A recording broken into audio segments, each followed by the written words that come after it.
Our third example for factoring by grouping. Once again, we notice that it's factoring by grouping because we have four terms. We're looking to group the first two terms, the last two terms. Every once in a while, I don't want to assume that we always do first two, last two. Every once in a while, you may see that the order doesn't seem to fit. In other words, that like the first two terms don't have anything in common, the last two terms don't have anything in common. So you may have to reorder. And if that's the case, then it's not really a big deal. You just rearrange the order of your terms. For these examples, though, I made them so most of the time there's something I can work with.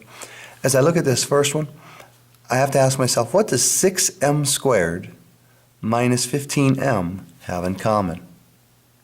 And so hopefully you're looking at that and recognizing that you could pull a 3m out of there. And that would leave us with 3 times what gives me 6? 2. And then I need another m. 3 times what takes me to 15? Negative 5. And of course I have the m there. And so there's my leading term. There's my parentheses.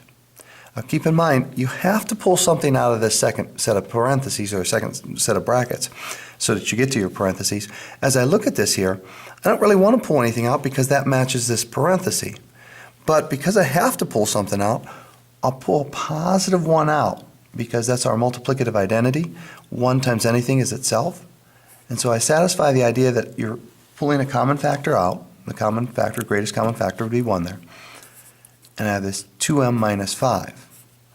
Once I get to this stage of development, I can leave the leading set of terms together. I can pull those together and call this 3m plus 1.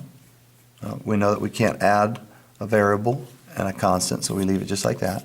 And you rewrite what they have in common just one time, because that becomes a label at that point. And so then you end up with something that looks like it needs to be foiled out. Do an example 4. The best way to figure these things out is just do a ton of them. So again, I see 4 terms here. I'm going to group the first 2, group the last 2. As I look at the first set here, it screams at me that I could pull a 3t out. As I pull a 3t out, it would leave me with t plus 2.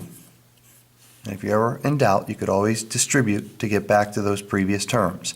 3t times t is 3t squared. 3t times 2 is 6t. And then from the second set, it definitely looks like I could pull out a negative 4. And as I said in the exercise, I think it was the first example, you can use this set of parentheses kind of as a cheat. You know it has to be a t plus 2 in there. And then just make sure that when you distribute, you get back to those previous terms. So negative 4 times t is negative 4t. Negative 4 times 2 is negative 8. And then from here, I can let those leading terms come together. I'll call that 3t minus 4. And what they have in common, they have to be the exact same parenthesis. You just rewrite that once. And then it looks like a problem that needs to be foiled.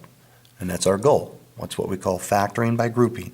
We're taking the 4 terms and turning it into a series of products that need to be foiled out or multiplied, double distributed.